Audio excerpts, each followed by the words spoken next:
Ugh. Hi everybody, my name is Jessica Holyfield and I'm a professional dance choreographer, dance educator, and dance analyst based out of the southeast of the United States. And we're going to be taking a look at D.LEAGUE Round 6. This is going to be between Sega Sammy Lux and Fullcast Raiserz of the 2023-2024 season. I'm very excited about this because, I mean, not only am I going to be taking a look at their content and seeing how they stack up against each other, I am not going to find out compared to rounds past, I'm not going to find out who won and by what point margins or anything like that until after I'm done with round 6 and I watch all the judges' commentary in one big bulk. That's going to be my new format moving forward because after this round I am caught up outside of the Cypher, which I know is a very different format entirely. So I can't wait for this because it's just I'm going to be in the dark for the entire round and it's just so different, but I feel more comfortable and confident behind kind of commentary of judges, context clues, concepts a little bit more. I've also been taking a look at the concepts and figured out where that was located on the description. I'm learning things as I come along, and please keep note and be mindful as well. I am still very much growing in a lot of these areas that these groups are specialized in, so a lot of my approach is going to come from my own scope, musicality, movement, and how it refines within choreography in an adjudicated environment. So it's your spacing, your staging, usage of levels, synchronization, stabilization, mobilization, how you transition, get in and out of stuff, things like that, and of course, having fun along the way. So without further ado, let's go ahead and check it out.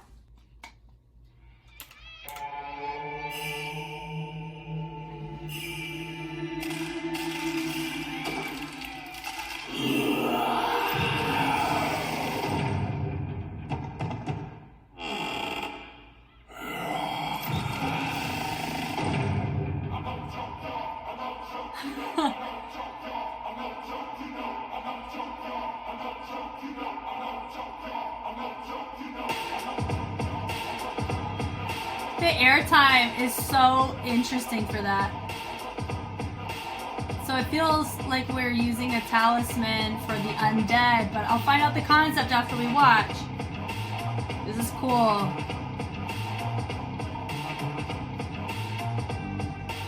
Ooh.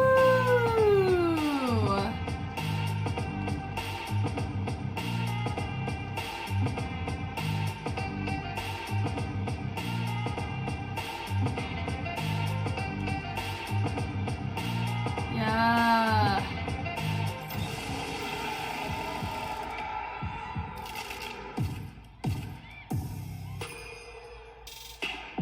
Ugh.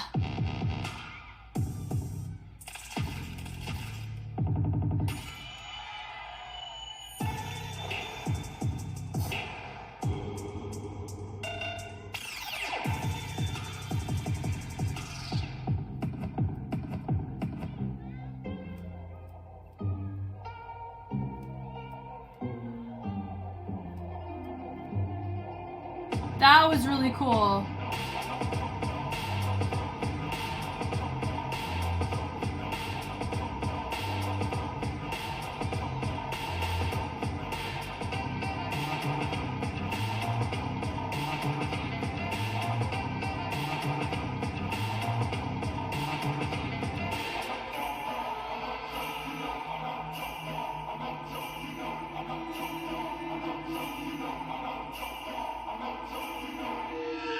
That was really fun. Let me go find out the concept. I'll be right back.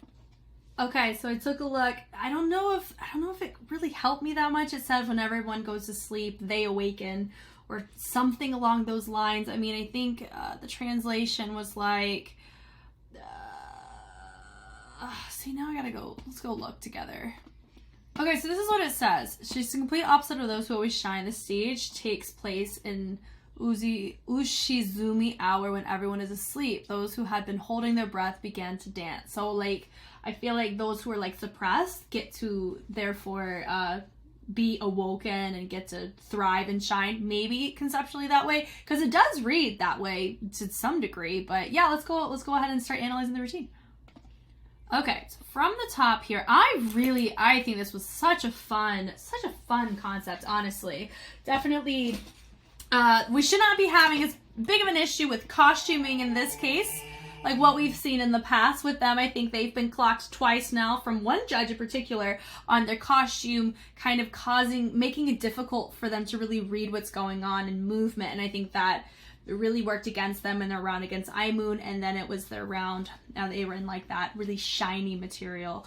And they took that more artist approach, if that makes sense.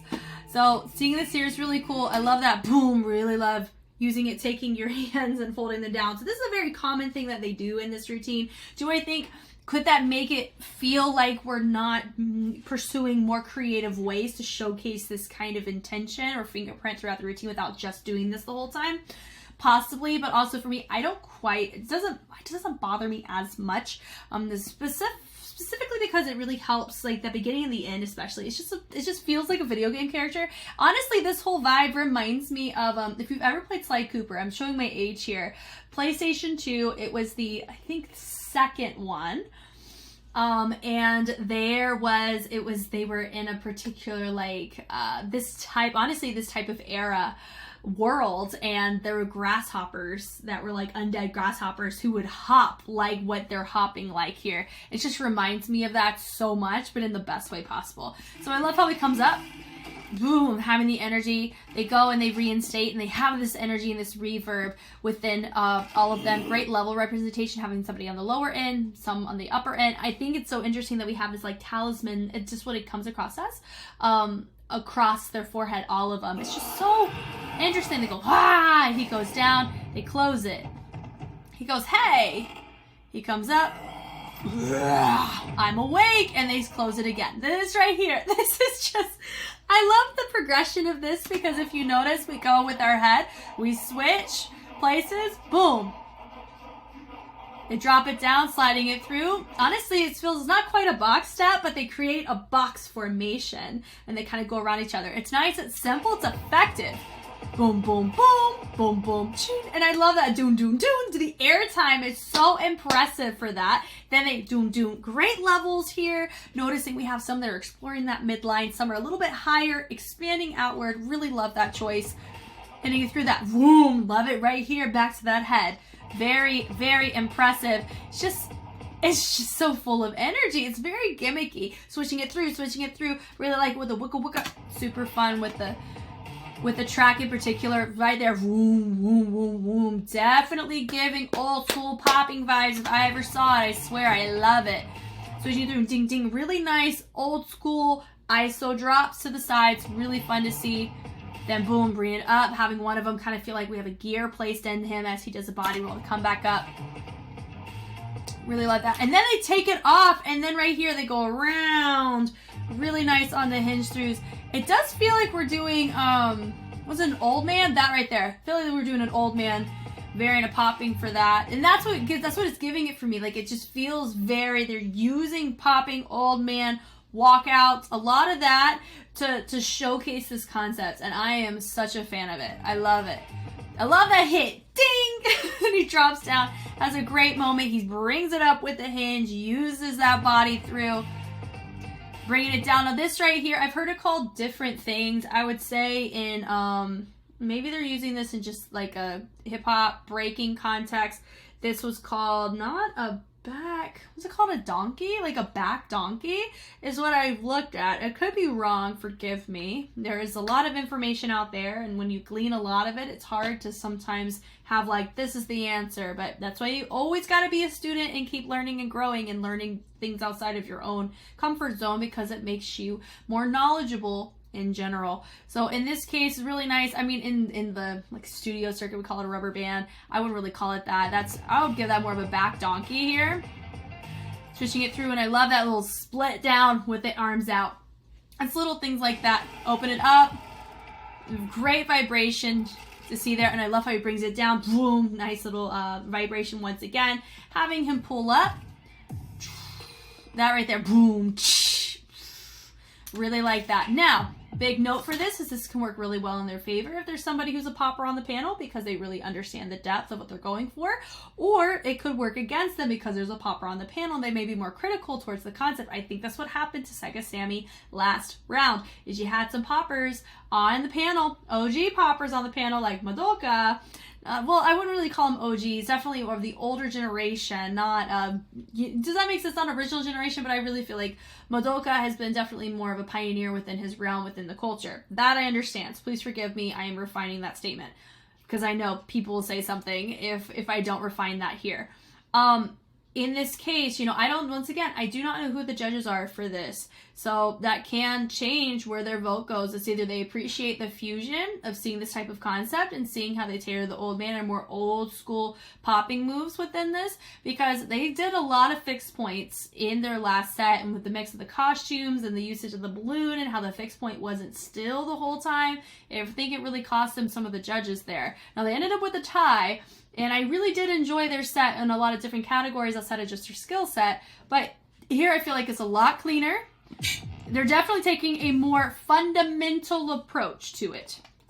I think that's my point. Boom. Even though some of the textures and dynamics are a little bit more, not new school, but really refined towards the new school sound production, they're doing a great job here. I love that choice. Really great vibrations. So I feel like we may be repeating textures maybe a little too much, or techniques too much, possibly. But I really, really like this though. Right there, really nice to see that. I believe this is, they're doing ticking. So ticking and strobing are a little different. Strobe is whenever you use your muscle, it's dime stops, a sequence of dime stops. A tick is having an explosion, it's a pop, sequence of pops in transition. So it's really nice to see that there. Really cool. Love the kicks there. Great usage of level. So far, fantastic job of level usage. Seeing it through. Notice they are a little bit different in how they're choosing to carry that. In synchronization, that can kind of falter, but it can showcase individuality of style.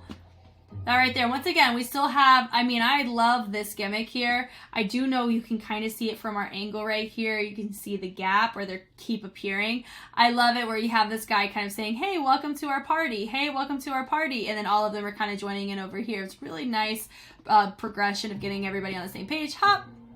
And then the quick feet for this. And then right here, bringing it through. Boom, boom. Gosh, like once again, very old school in setup. Switching it through. Love it. So this is either going to really work for them or work against them. Because is it simpler? Yes, because it's very clear, and the sequences are very, like, when you learn these skills, you learn them in these sequences. Does that kind of make sense? So, but I really like the concept of it, and honestly, kudos to them for being able to figure out a way to get it to detach and then reattach. It's fun. I love the switch through. Yeah, some of their range, once again, is definitely not on the same page, especially for their unison section. I understand when you're going for this type of where you're placing your weight, and a lot of this, it can get really dicey in making sure that everybody's placing their weight on the right side at the right time. But that's a choreography toolkit item. You know, you have to be able to take technique, and when you have a group that's doing unison is different than, you know, it's a synchronicity is a component of unison, and it's not the ultimate thing within it. You have to make sure that everybody's balance is in check, everyone's stable, everyone's weight distribution's in the same spot, their dynamics, their texture shifts, everything has to be on the same page, because you want everybody to look the exact same in unison. That's kind of your ideal. And right here, you're seeing even with the heads, with the weight shifts, it's just not on the same page. And so it's making this not give off that type of clean, refined energy that I think really could help this routine in all facets, not just in some components.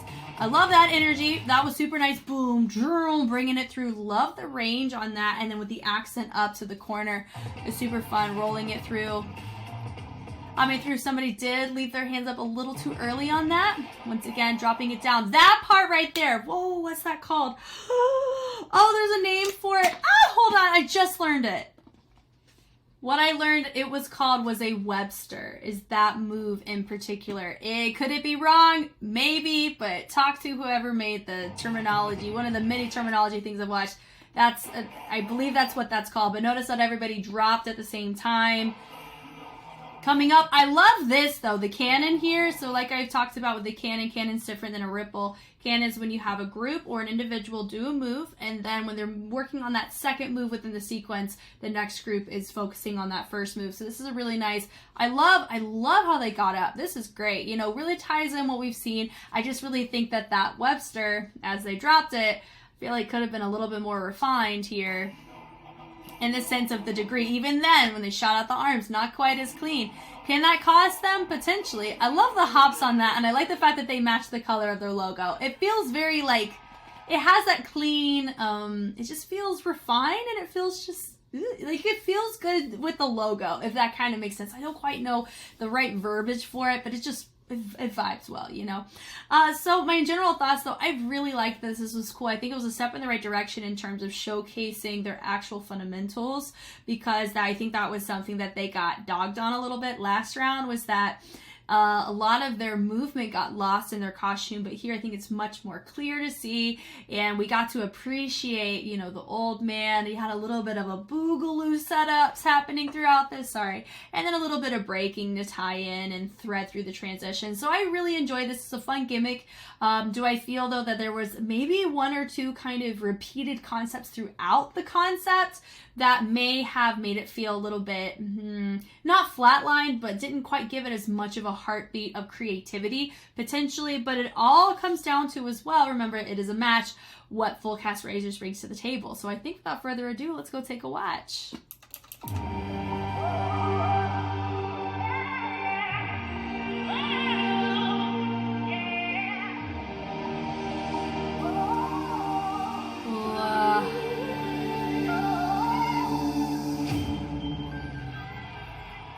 Oh, here we go.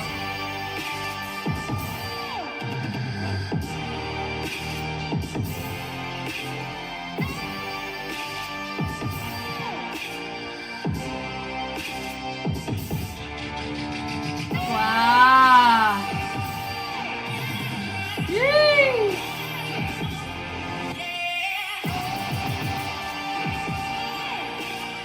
Guys, I love watching Crump so much. Come on. Come on. Yeah. Yeah. Woo.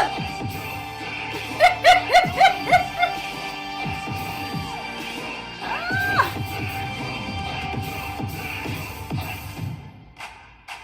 Come on. Wow.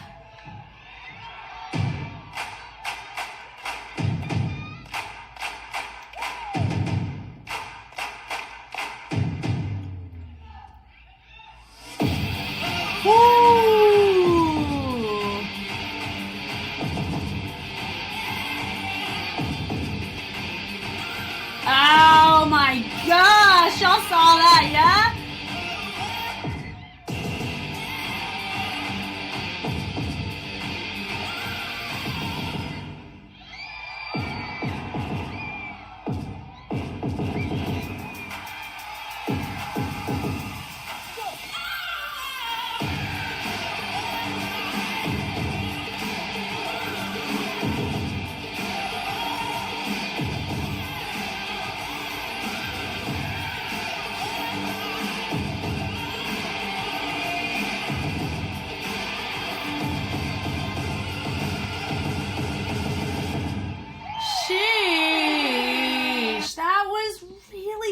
Nice. Now, I do know Sega Sammy has a huge following because of who is a part of the crew. We have 3 members from Jet Boy Bangers on Sega Sammy's team, so it is really hard to win audience against Sega.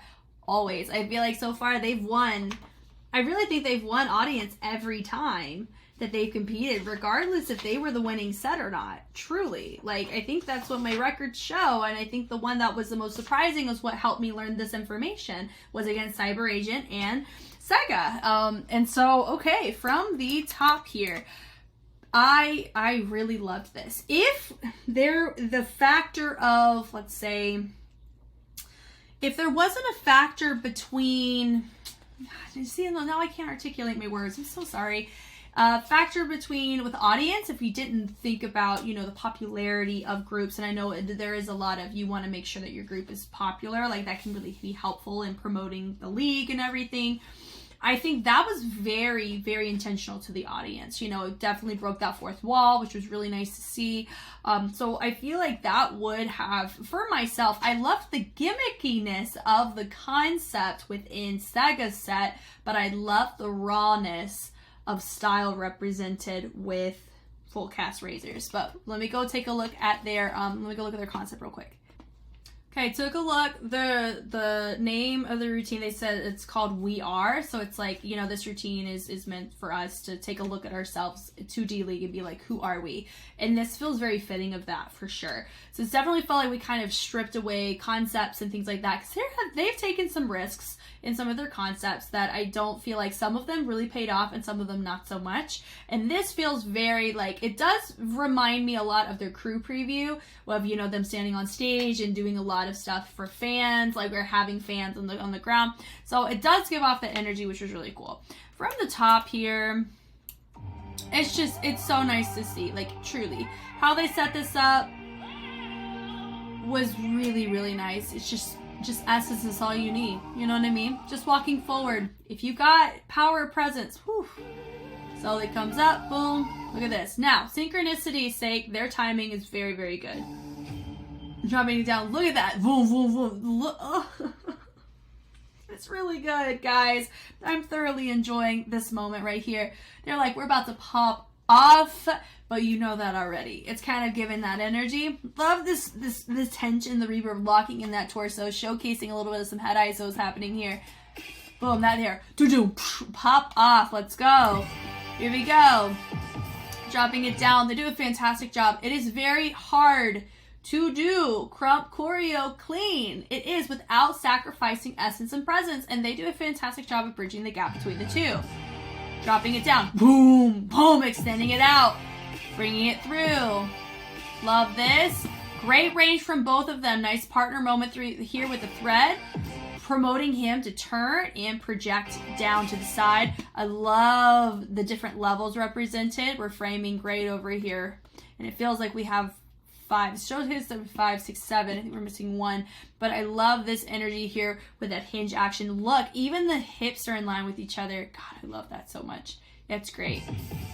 Bringing it through, and I love that do, and it kind of feels like our BPM is expedited, and so it feels like we've rushed through in like a great way. Boom, boom, they held it, and then they dropped it. Oh, it's so good. Yes, to the energy, I love that. Showcasing great on the lighting cue for that. They go, and you don't just have one person feature without others framing or contributing to the focal point, and I always appreciate that. I love how he stayed down, had more of a rotational moment while everybody jumped and elevated the energy. That right there, boom, boom, pop off. Everybody doing their own thing, and then they all bring it around with their whoa. I love that. Body roll down. Yes, yes to this. Taking it here. I love how he takes that hat off, rotates it around. Hats are always risky, but it's the key. It's one of those things that you play around with in Crump for sure. I love how he takes it, drops, it gets lower, he hits the ground, everybody drops to doesn't drop to the floor, but they placate lower to the lunge. Look at this. Just look at where I paused it. Goodness gracious, you see the commitment from everybody. Look at the hinge happening here. Of course, you notice some of them are rocking more their weight on their heels. Some are really trying to hinge using those hips. So that would be my note, I would say, for my guy right here. I love both options, but it does feel like everybody, mostly everyone, is catering towards having that weight firmly planted and hinging those hips and those knees to allow this moment to take place. He's actually committing using the heels and risking the balance. So it's impressive. Dropping it down. I love that. He comes forward. Ooh. Gosh, his range is so good. Yeah, he brings it down. Pop off. This is just amazing. So it's keeping Cypher energy. It's keeping the essence and presence of Crump. Like, whenever you go to a Crump session, it feels like this. Like that moment and then you're the end. And I love that we get to see this here. It's so raw. Throwing it through. Boom. They throw it down. Now this part. I love that whole session. And then I love this moment here. Dun, dun, dun, da, da, da. Love the syncopation. Now, one thing that is a big note that I will say that may not have worked in their favor is they kept going with the claps. They kept with the simplicity. I think it was a little too simple in how they were still trying to engage with the audience. A little bit too long. Because notice right here, ready to go. Now we're doing it ambidextrously to both sides. When I use the term ambidextrous, it's just like whenever you can write with both hands. I may be using it incorrectly, that's okay. We can all be a little gracious to me on that. But what I mean though is being able the ability to write with both hands. For me, the ability to do something on both sides. I really like that. It does make it more digestible, but in this type of context, when you are directly against somebody in a match and items are up for grabs with judges based on the item points awarded, one thing with this is that it does feel like we kind of receded our energy. I know like how we had them project forward, they clap. That moment did remind me a little bit of their crew preview in a great way. But how they come back here in the clump, it feels like, oh, we're kind of here a little too long. So that's my note for that, because we're going the other way. It is fun to see that. And then once again, back to the center, clapping here. I think we could have been okay with not, if we took that section out, I think it would have worked better in their favor than having it in that little section right there in the clump. That right there. And then we pop off again. I love that. That feels like the sound has been sucked out of the room and they throw it in our face. I love that. Throw it through. Boom, boom. Look at the shoulder ISO. Just it's so good. Then they have a really nice moment where everybody kind of makes their own choice, but the dynamic is the same. And that's the beauty of what they've been able to create in a sense of fluency with Crump Choreo. Individualization, but showcasing the right energy in the right places for it to be clean where needed. This part's really cool. I love that hitting through. Boom, boom, bringing it through. I think we're about to see a shoulder ISO that's really cool. Boom, boom. I think it's right here. From the chest. Boom, doom, golly. Woo. It's probably one of the coolest parts of the whole thing was that moment right there with the chest. Boom, boom, boom. Syncopation with the shoulders. God, that was so cool. And I love how half of them did a little pivot turn. And then I call this more like a chasse. It's not really a chasse. It's more like a gallop or something. Like a transition step. And then they take their legs. Whew, bringing it through. Love that with the energy presented. Power presence is gorgeous. Boom, swimming that energy through. Then we take doo-doo-doo. Great syncopation on that as well. Yes, with a full woe. Love it. We have energy on both sides. As you get through, it does feel like, do we only have 7 people? Right there, being of the energy, back in. Here we go. We got a feature. Yeah, boom. Ooh. Way to showcase. I love that. Once again, he gets to showcase himself, which I absolutely love. Now, 1, 2, 3, 4, 5, 6, 7, 8. Okay, we do have all 8. For some reason, some of these groups, I'm like, oh my gosh, do we have all 8 on stage? Because I know you're supposed to have 8 on stage for every match. Yep, I love this. Once again, here's the energy once more. This, I think, if we replace that clump that we saw where they're going to one side with the claps, after the straight line was fine. I'd leave it. Replace the clump with this. And I think it would have worked in their favor. I truly feel that way. And here this works in their favor too, because we're keeping the essence of what Crump is. It's spiritual, it's raw, you know. There's structure about this, but they're also allowing freedom of movement and expression, you know. They're hyping each other up. I am here for it. It makes me want to hype them up as well. Throwing it through, finishing off nice and strong. I would say my guy in the very, very back. I believe that's upstage. Because if you crash course real quick, this is stage left, stage right, this is upstage, this is downstage. For me, I think, you know, when you're on stage, the left side is the stage left. Now, upstage, you want to climb up the wall. Downstage, you're going to fall down into the pit. That's how I try to remember the differences. Because when you work with theaters, it's just easier to call, and when you do tech stuff, it's just easier to call stage right, stage left stuff. I still got to learn in so many different facets for what I do. I love it though. That's a complete side note. It has nothing to do with this. All that though, notice upstage when I'm talking about my guy in the very back center. I feel like his timing was just a little bit off there. Yeah, I think it was his range was a little bit off, and that's how I clocked him, because that boom, boom, he didn't quite hit it in the pocket the way that everybody else did. Yeah, that boom. Notice they let that head be the last thing to go. It's little details like that that makes this so wonderful when everybody commits, not just one person. No one, not a single person is too stiff in the drop. They're allowing that head to have presence as they finish it through. Hitting it through, boom, they throw it, that boom, that throw. God, you want to talk about using your back? This is a great freaking example of using your freaking back. And they throw it and they finish it. That was freaking awesome. Okay, if I were to judge criteria items, I'm not going to do point values because for me, I don't understand the criteria in depth enough to feel comfortable with point values for this. So the 5 categories would be skill creation, choreography, style, and perfection. So for this, I would say for this I like to go out of order. I think creation, I would have to give to Sega Sammy. I think perfection, I think they were cleaner.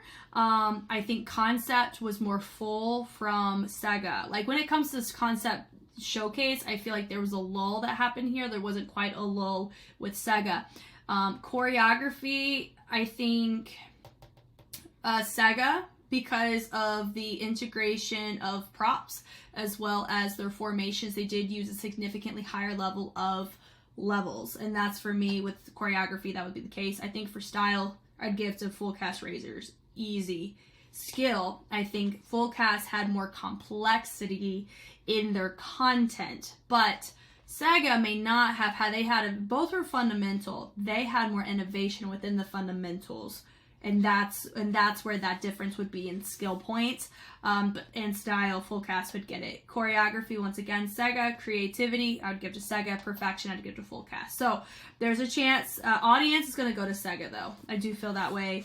So for me, I would say based on the criteria, my vote would have gone to Fullcast. As an audience member, I appreciate the concept from Sega for sure, and I as somebody who has dived into popping more than Crump, but also have studied both, and I've done fundamentals of both.